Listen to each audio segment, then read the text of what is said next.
우리들은 하나님의 자녀들입니다.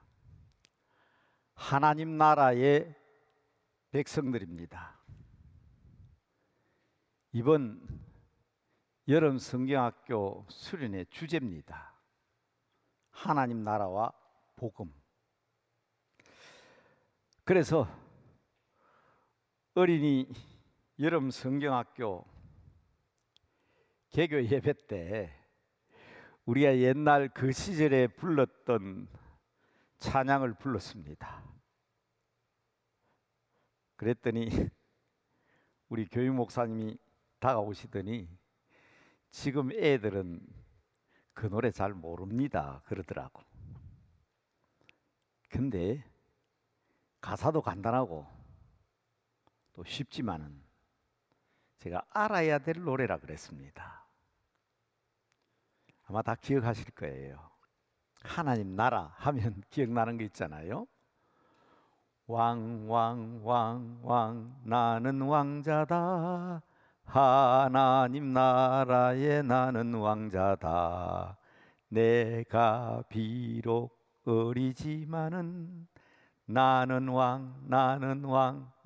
왕자다. 공주도 있잖아요. 같이 한번 해볼까요? 예, 같이 한번 해봅시다. 시작. 공공공공 나는 공주다. 하나님 나라에 나는 공주다.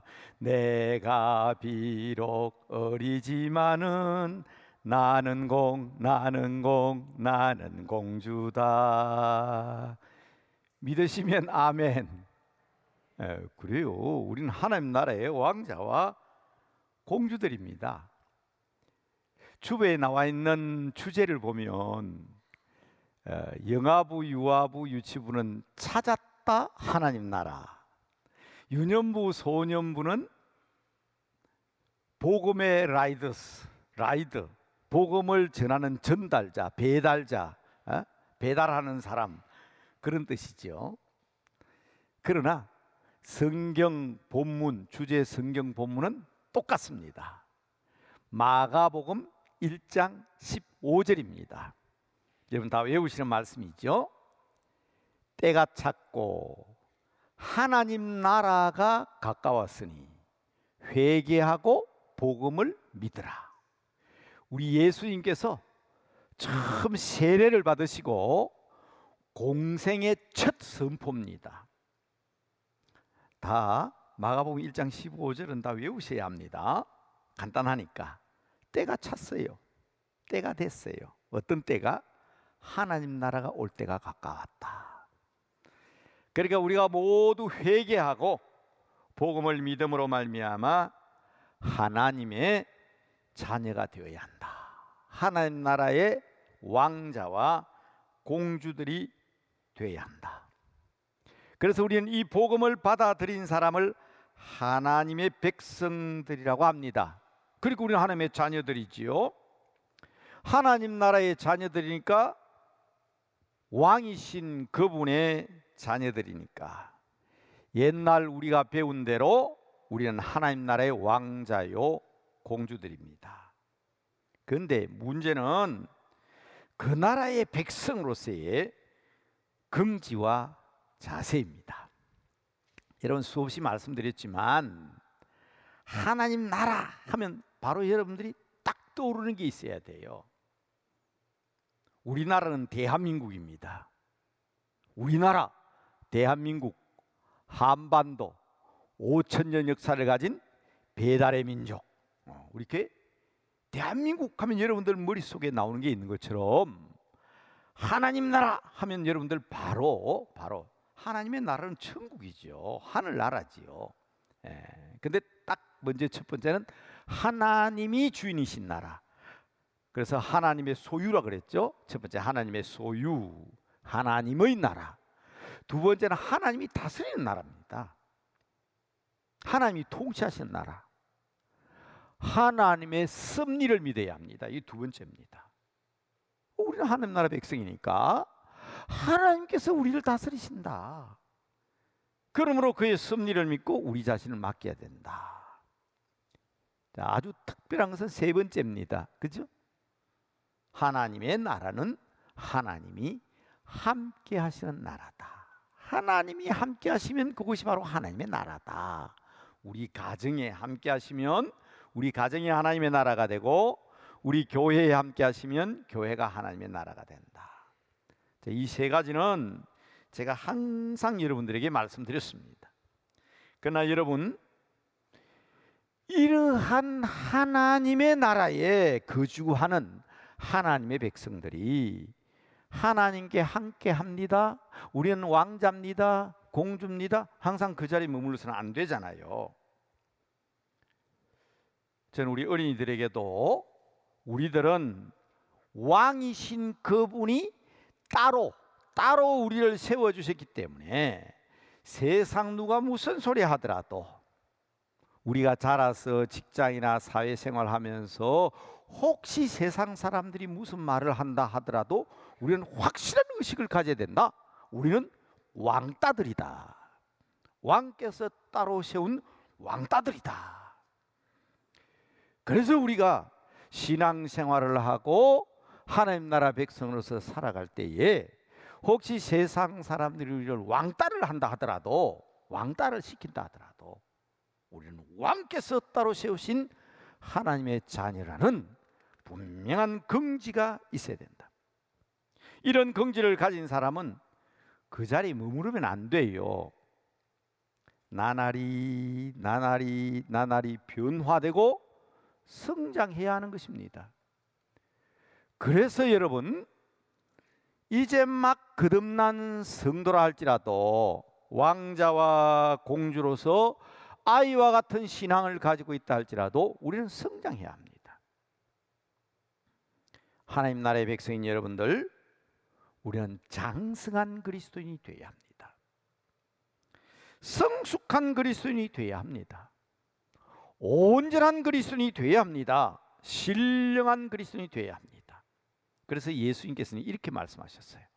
너희는 가서 모든 민족과 족속을 다 신령한 그리스도인으로 만들어라. 이것을 간단한 말로 제자라 그랬습니다. 제자로 삼아라. 그리스도를 따르는 사람으로 삼아라.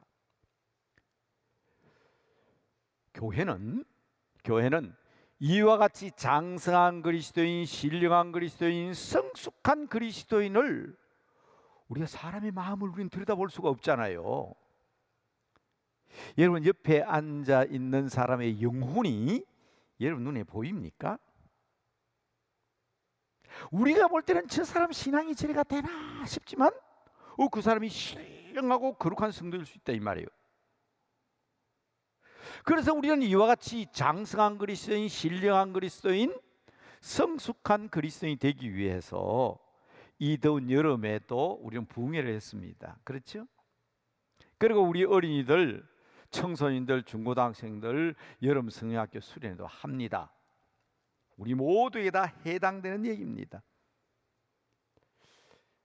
자, 우리가 성숙한 그리스도인, 장성한 그리스도인이라면 우리가 그 사람의 영혼을 우리 사람의 눈으로는 들여다볼 수가 없고 목사, 장로라도 파악하기 힘들지만 물론 하나님은 아시죠. 그러나 객관적인 기준이 있습니다. 여러분, 10살, 12살, 15살 난 아이가 대한민국 국민이니까 너 왜 군대 안 가냐 그러지 않습니다. 공부하는 학생들에게 대한민국 국민인데 왜 너 납세의 의무를 다하지 않느냐, 왜 세금 안 내냐 그런 소리 안 합니다. 그렇죠? 대한민국 국민으로서 장성한 성인이라면 분명한 4가지의 의무가 있습니다. 국방의 의무, 병력의 의무죠. 납세의 의무, 교육의 의무. 놀면 안 되지요. 일해야 됩니다. 근로의 의무. 이것은 대한민국 국민으로서 가지고 있는 4대 의무입니다. 성인이라면, 대한민국 국민이라면 반드시 그래야만 합니다. 저도 조금은 후회는 합니다. 우리 눈으로 안 보이기 때문에 교회에서 장로를 세운다거나 집사를 세운다거나 권사를 세울 때는 철저한 기준이 있습니다. 그게 아직도 나는 왕자다, 공주다. 맞아요. 하나님 나라 왕자, 나이가 들었다고 해서 왕자가 아닌 게 아니고 공주가 아닌 건 아니지만, 그래도 장성한 그리스도인 교회 지도자가 되려고 하면 적어도 이 네 가지의 의무는 성실히 수행해야 된다. 끝나가는 마당이라 참 후회도 되기도 합니다만 도표를 딱 만들었어. 그렇죠? 이 사람은 7분의 1이라는 주일 성수의 의무를 잘하고 있느냐? 이 사람은 보이는 교회지만 하나님 나라의 전이 되어 하나님 나라를 건설하기 위한 전진 기지가 교회입니다. 교회에 11조를 잘 하고 있느냐 물으면 그래요. 나 11조 저 어디 보내고 어디 보내. 그건 아니에요. 2000년의 교회 역사상 그런 것을 보고 11조라고 하지 않습니다. 하나님의 것이 하나님의 뜻에서 자기 교회를 해야지 우리 아들이 하는 교회 보내고 어디 보냈기 때문에 나 했다. 그건 아니에요. 어른들에게 물어봐요. 내가 미국에 가서 세금 냈다고 대한민국 국민으로서 납세 의무 다 했다고 그래요? 이건 분명한 겁니다. 세 번째로는 전도했냐? 즉 그것도 초대교회 우리 한국교회에 참 헌법을 만들면서 우리 어른들은 30명을 전도해야 장로가 된다고 분명히 법으로 정해놓았습니다. 그런데 3명도 안 하잖아요. 이 장성한 그리스도인의 특징이 100분의 1의 사명을 다하는 거예요. 이 의무입니다. 장성한 그리스도인이라. 그리고 1000분의 1, 세상의 첫날보다 주의 집에 하루의 소중함을 알고 주를 섬기고 교회를 섬기고 봉사하는 거, 이게 하나님 나라의 백성으로서 맞습니다. 이것 안 한다고 해서 내가 신령한 사람이냐 아니냐를 네가 판단할 수 있냐? 할 수 없어요. 그러나 교회의 객관적인 기준은 그렇습니다. 문제는 자신의 위치를 알고 자기의 분수를 아는 것이 중요합니다. 자기 위치를 깨닫지 못하고 자기의 분수를 알지 못하고 월권을 하는 경우가 있습니다. 그것을 히브리어는 사탄이라고 불렀습니다. 자기의 위치를 알지 못하고 망각하고 월권을 하는 사람들을 라틴어로는 루시프라 그렇게 불렀습니다. 사탄은 본래 천사장이었습니다. 하나님을 섬기는 심부름꾼, 하늘천 심부름사, 천사장이었어요. 누구를 섬겨요? 사람을 섬겨야 합니다. 하나님의 심부름꾼으로서 월권을 하지요. 나같이 능력 있고 힘 있는 천사가 왜 인간을 섬기냐? 인간에게 섬김을 받아야지. 월권한 거예요. 위치 분수를 벗어난 거예요. 그래서 그 이름을 우리는 사탄이라 그렇게 부릅니다. 매우 중요한 얘기예요. 그리고 하나님을 섬기고 하나님 명령에 순종해야 하는데 하나님을 대적합니다.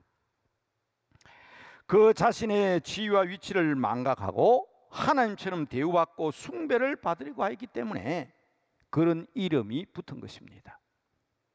권력을 남용하여 인간을 지배하려고 하고 자신이 왕인 것으로 착각합니다. 그래서 온갖 방법으로 인간을 유혹하였으며 책임을 전가합니다. 자기 잘못했다 소리 안 해요. 항상 책임을 전가하고 죄를 뒤집어 씌웁니다. 하나님의 자녀들인 성도 여러분, 우리도 자칫하면 걸려듭니다. 저는 오늘 특별히 왕의 후손들, 오늘 말씀이 제목이 그렇잖아요. 왕의 자녀들, 하나님 나라의 백성들이 자기 위치와 자기 자신이 어떠한 사람이 되어야 될 것인가 하는 것을 분명하고 확실하게 인식을 해야 됩니다. 그런데 그렇지 못한 왕자들이 있었어요. 지금도요, 유대인들은 예수를 그리스도로 인정하지 않습니다. 이걸 우리 유대교라고 그러는데, 그리스도교라는 것은 예수님을 그리스도로 메시아로 인정하는 사람을 그리스도인, 크리스찬 기독교인이라고 부릅니다. 그런데 유대인들은 아직도 메시아를 기다리고 있어요. 예수님이 인정 안 해요. 그런데 그들이 기다리는 메시아는 어떤 모습이냐? 다윗 왕과 같은 사람이에요. 다윗 왕. 그래서 지금도 다윗 왕과 같은 메시아를 기다리고 있습니다. 여러분, 그 다윗 왕에게는 아주 준수하고 잘생긴 아들들이 있었어요. 몇 사람만 예를 들어 설명합니다. 압살롬, 아도니아, 그리고 여러분들이 잘 아는 솔로몬입니다. 안타까운 것은 때와 시기를 분별하지 못하고 월권하고 건전하고 바르게 왕자로서의 삶을 살아야 될 이 아들들이 솔로몬을 제외하고는 아버지의 나라를 상속받지 못했습니다. 상속받지 못한 정도입니까? 비극적인 최후를 맞이합니다. 자, 첫 번째 아들 한번 볼까요? 압살롬. 얼마나 훌륭하고 잘생겼는지 한번 볼까요? 사무엘하서 14장 25절입니다. 온 이스라엘 가운데에 압살롬 같이 아름다움으로 크게 칭찬받는 자가 없었으니 발바닥부터 정수리까지 흠이 없습니다. 여러분, 어떤 아들입니까? 여러분, 코 흘리고 하는 짓이 마음에 안 들어도요, 여러분의 자녀들 귀한 줄 아십시오. 압살롬은 그런 아들이 아니에요. 너무 잘생겼어요. 외모로 말미암아 칭찬받는 아들입니다. 뭐라 그랬어요? 발바닥부터 정수리까지, 머리끝부터 발끝까지 흠이 없다고 그랬어요. 왕자로서는 나무랄 데가 없습니다. 근데 뭐가 문제입니까? 욕심입니다. 교만입니다. 지나친 욕심도 문제지만 자기의 누이동생 다말을 더럽힌 암논에 대한 이 복수심, 때문에, 자기 욕심 때문에 아버지 다윗 왕의 왕권에 도전을 합니다. 그래서 다윗 왕과의 큰 시련을 안겨주었습니다. 지금까지도 압살롬 하면 뭡니까? 불안당입니다. 불안당. 천하의 몹쓸 불효자, 유다의 반역자, 패역한 불효막심한 자로 낙인 찍힌 사람이 압살롬입니다. 두 번째 아들 볼까요? 아도니아입니다. 자, 열왕기상 1장 6절에 나와 있습니다. 잘 보셔야 돼요. 아도니아는 용모가 매우 준수한 자라. 압살롬이 잘생기고 외모로 흠이 없는 사람이라면 아도니아는 어떤 사람인지 한번 보세요. 그의 아버지가 내가 어찌하여 그리하였느냐는 말로 한 번도 아버지를 섭섭하게 한 적이 없는 아들이에요. 여러분, 탐스러운 아들 아닙니까? 자랑스러운 아들 아니냐고요. 아버지의 마음을 그르친 적이 없습니다. 내가 어찌하여 그리하였느냐 소리를 단 한 번도 들은 적이 없습니다. 아버지의 마음을 섭섭하게 해본 적이 없는 왕자입니다. 그런데 왜 반역자가 되었습니까? 왜 발랑물의 괴수가 되었습니까? 여러분 분명히 기억하셔야 합니다. 성경에는요, 아름다운 이야기가 많습니다. 그런데 이 압살롬과 아도니아와 같은 이야기를 숨김없이 가감없이 기록한 것은 바로 이 시대에 살아가는 하나님 나라의 백성들, 하나님의 자녀들인 여러분들을 위해서 기록한 내용입니다. 우리를 향하신 하나님의 교훈임을 알고 바로 깨달아야 합니다. 압살롬의 반란은 자기 욕심 때문입니다. 아직 아버지가 정정해요. 힘이 있습니다. 왕위를 물려줄 때가 아닙니다. 아직도 일할 수 있는 성군 다윗은 유다, 통일된 유다를 잘 다스리고 통치하고 있습니다. 그런데 압살롬이 반역을 꾀합니다. 폐륜을 저지릅니다. 그래서 비참한 최후를 맞이합니다.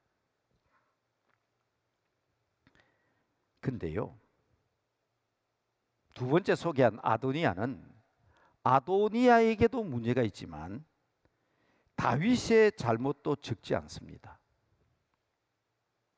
다윗 왕이 이제 나이가 들어가지고 힘이 없어요.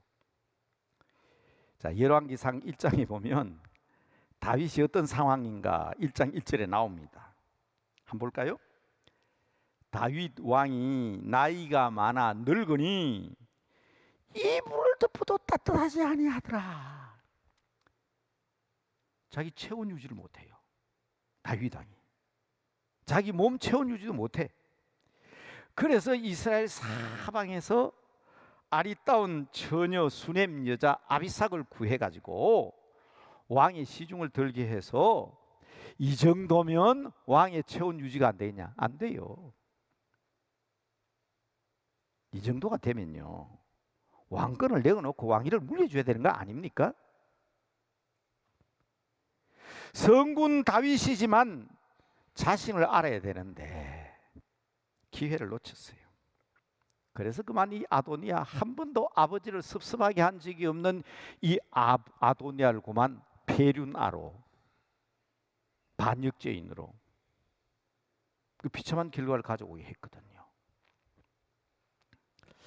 목사인 저도 가끔 그런 생각을 해볼 때가 있습니다. 몇 년 전에 제가 사실은 우리 구역장님들 기억하실는지 모르지만 우리 장로님들에게 이제 내가 목회를 그만두야 안 되겠느냐 하고 얘기한 적이 있습니다. 그때 장로님께서 오셔서 목사님, 아직도 청춘이 만리 같은데 60대 중반이 뭐 그렇게 나이가 많습니까? 목사님의 명예가 남대문교의 명예고 목사님의 영광이 우리들의 영광인데 목사님 그 생각은 거두어야 안 되겠습니까? 그런 적이 있었어요. 지난 봄에는 우리 여기 장로님들 계십니다. 원로 장로님, 은퇴 장로님, 그리고 우리 시무 장로님들에게 제가 부탁을 했습니다. 때가 된 것 같습니다. 이제 오는 3월이 되면 제가 14년인데 14년 되면 안식년 들어가는데 안식년 마치고 와가지고 1년, 2년 동안 제가 무슨 목회를 하겠습니까? 우리 다음 지도자를 위해서 함께 기도합시다. 때가 된 것 같습니다. 우리 원로 은퇴 장로님들도 좋게 여기셨고 또 우리 시무 장로님도 이 일을 위해서 열심히 기도하고 있습니다. 그리고 여러분들 앞에도 기도 부탁을 드립니다. 아직 때가 되지 않았는데 압살롬과 같이 설쳐서도 안 되고요. 이제 때가 다 됐는데도 다윗처럼 자기 자리를 고집해서도 안 됩니다. 여러분 사업을 하시는 분들도 그렇지 않습니까? 그리고 여러분의 가정과 가족을 그리고 여러분 하는 일들을 위해서도 때를 잘 분별하셔야 됩니다. 이건 매우 중요한 얘기입니다. 하나님의 사람들은 목사뿐만 아니라 성도들도 자기 생각을 버려야 합니다. 귀회만 그런 것이 아니라 자기 계획, 자기 고집, 자기 비전만 고집해서도 안 됩니다. 소망과 기대를 가지고 때가 아니라는 것과 때가 되었다는 것을 분별할 줄 알아야 된다는 것이 이 압살롬과 아도니아의 교훈을 통해서 알게 됩니다. 그러나 여러분 더 중요한 얘기를 지금 저는 하려고 합니다. 다음 세대를 위해서입니다. 세 번째 아들 솔로몬입니다. 자, 오늘 본문 말씀이죠. 4장 29절 보겠습니다. 4장 29절 30절 오늘 목사님이 읽으셨고 또 여러분 오늘 본문 말씀입니다. 하나님이 솔로몬에게 지혜와 총명을 심히 많이 주셨다. 여러분 지혜로워야 됩니다. 총명해야 됩니다. 근데 누가 주셨다고요? 분명히 뭐로 시작합니까? 주어가 뭡니까? 누가요? 하나님이 지혜와 총명을 주셔야 되는 거예요. 자, 그다음 한번 볼까요? 자, 제가 늘 강조하는 게 머리잖아요. 머리, 인텔리전스. 머리가 좋으면 IQ가 좋다 그랬죠. 두 번째 가슴입니다. 이모션. 이 가슴이 풍부한 사람은 EQ가 좋다. 그래 그랬잖아요. 자, 볼까요? 또 넓은 마음을 주시되 바닷가에 모래같이 하시니. 솔로몬의 지혜가 모든 동쪽 사람의 지혜와 애굽의 모든 지혜보다 뛰어났더라. 누가요? 하나님이 주신 겁니다. 넓은 마음을 주셨는데 바닷가에 모래와 같다고 했습니다. 그 결과가 어떻게 된지 아시죠? 열왕기상 10장 23절에 보면 아도니아와 압살롬의 비참한 최후와는 다르지요. 솔로몬 왕의 재산과 지혜가 세상에 그 어느 왕보다 큰지라. 누가요? 솔로몬이. 누가 주셨다고요? 하나님이 주셨어. 여러분, 이게 중요합니다. 그래서 저는 결론으로 드리는 말씀은 이겁니다. 지혜와 총명이 충만하고 마음이 넓어서 가슴이 바닷가의 모래처럼 넓은 가슴을 가지고, 그다음 뭘 얘기했죠? 제가 평소에 IQ, EQ, 그다음 뭐예요? MQ. 아는 대로 실천해야 돼요. 우리 신앙과 믿음도 주는 그리스도십니다. 입으로 시인하고 마음으로 영접했으면 그분에게 맡겨야 하는 겁니다. 믿음으로 나가야 하는 거예요. 여러분의 가정의 자녀들을 위해서도 마찬가지입니다. 저는 평생 자녀들과 다음 세대를 위해서 여러분들은 인정하든 안 하든 간에 저는 제 스스로 교육자로 자처하는 사람입니다. 이 교육자로 평생을 사신 선생님, 선배들도 많이 계시지만 여러분이 인정하든 안 하든 저는 교육에 생명을 걸고 일해왔다고 생각합니다. 보세요. 제가 20대 초반에 1976년 4월에 경남여자상업고등학교의 국어선생으로 저는 사회생활을 시작했습니다. 1976년 여고생이면 지금 60대죠? 지금 60대입니다. 1970년 6년에 여고생 계시잖아요. 여러분, 그때부터 저는 교직에 뛰어들었습니다. 88 올림픽이 끝나고 1988년, 1989년 2월까지 저는 12년 동안 초등학교에서 아이들을 가르쳤습니다. 그래서 혹 어떤 사람은 목사님 그런 얘기 하지 마세요 그러지만 지금도 우리나라 유명한 정치계, 의학계, 법조계, 교육계, 영화감독, 체육계, 문화계 등의 중요한 지도자들이 쫙 깔려 있잖아요. 제자들이.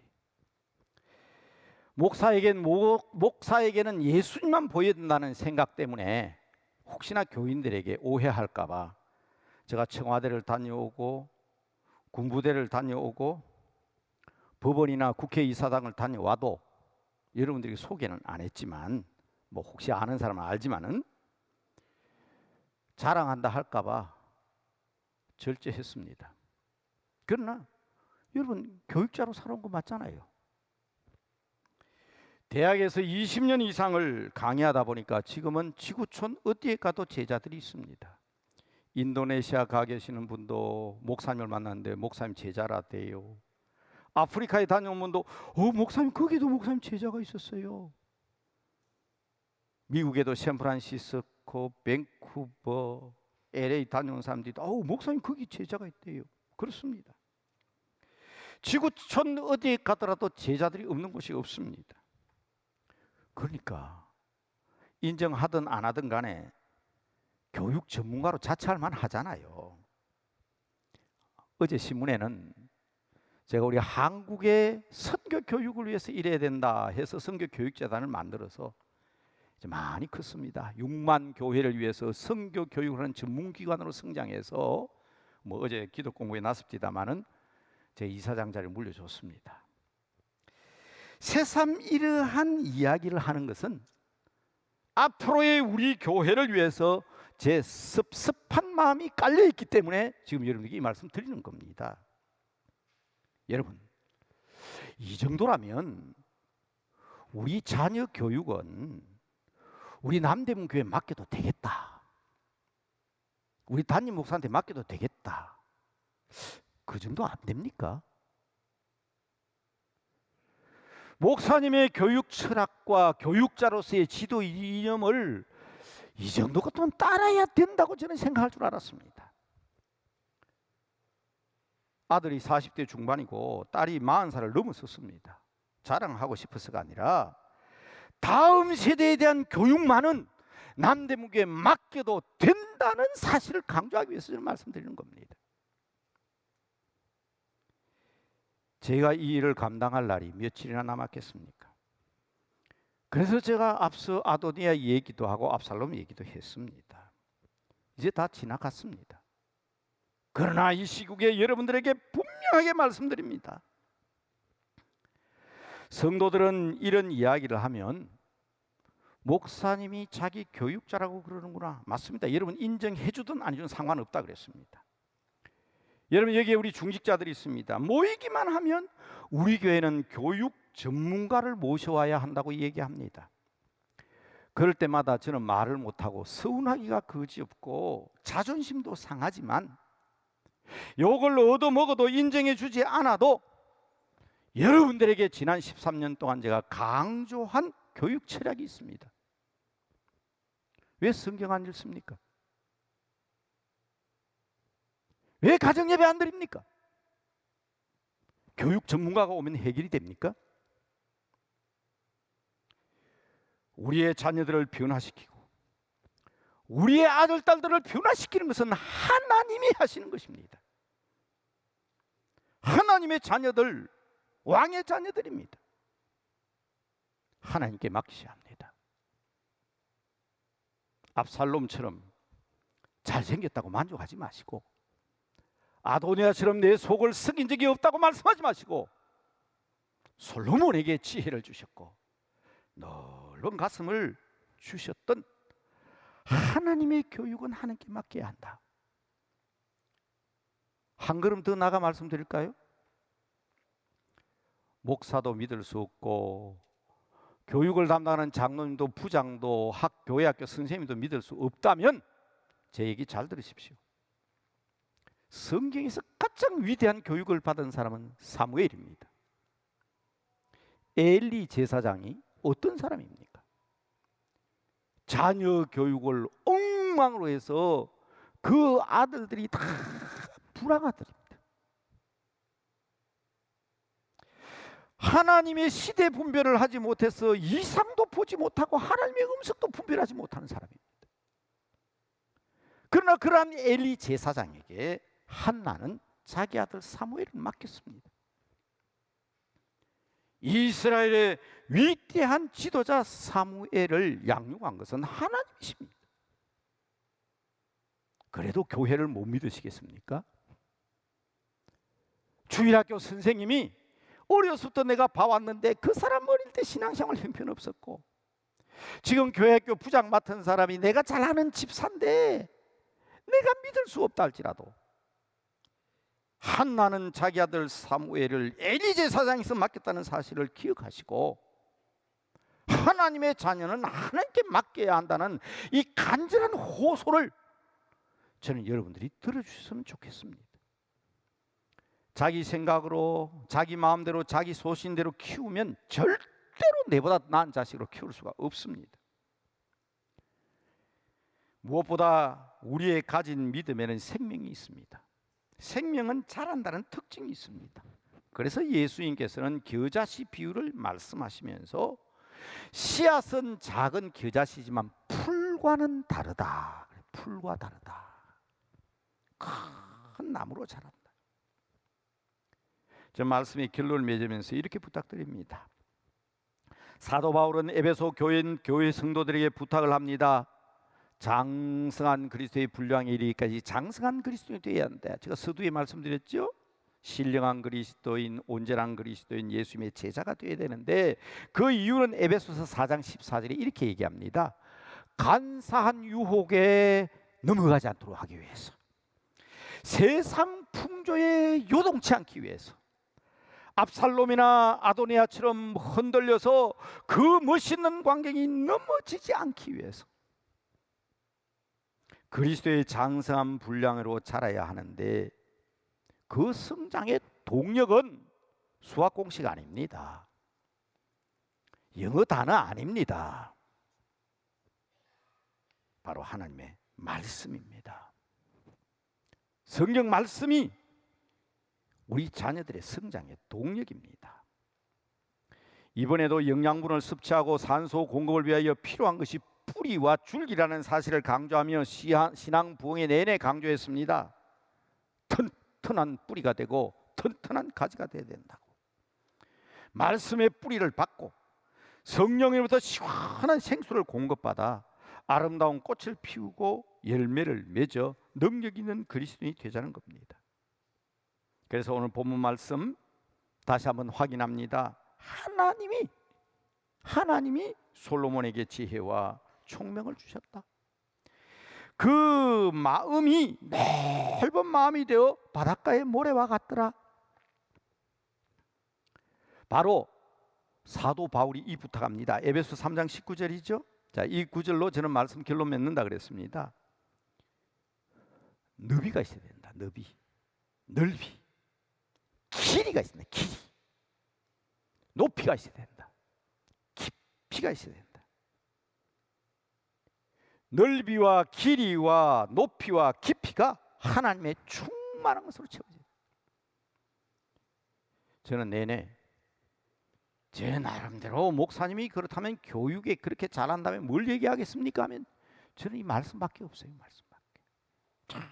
철저하게 가정에도 가정예배 드려왔고 가정예배를 드려야 하고, 부임한 이후 지금까지 50차에 걸쳐서 비록 5, 60명밖에 참석하지 않지만은 성경 읽기. 올해도 153 일어나자마자 성경 한 장 읽고 밥 먹어라. 성경도 안 읽으면서 무슨 밥 먹냐? 5가지 이상 감사하자. 여러분, 옹졸하지 아니하고 편협하지 아니하며 예수님의 마음을 닮은 것이 넓입니다. 저는 안 믿는 가정에서 자라서 믿지 않는 사람 죽음을 많이 받습니다. 웅크리고 이런 편협하고 옹졸한 마음이 아니라 우리 주님처럼 팔을 벌리고 세상을 안고 바닷가의 모래와 같은 넓이 말입니다.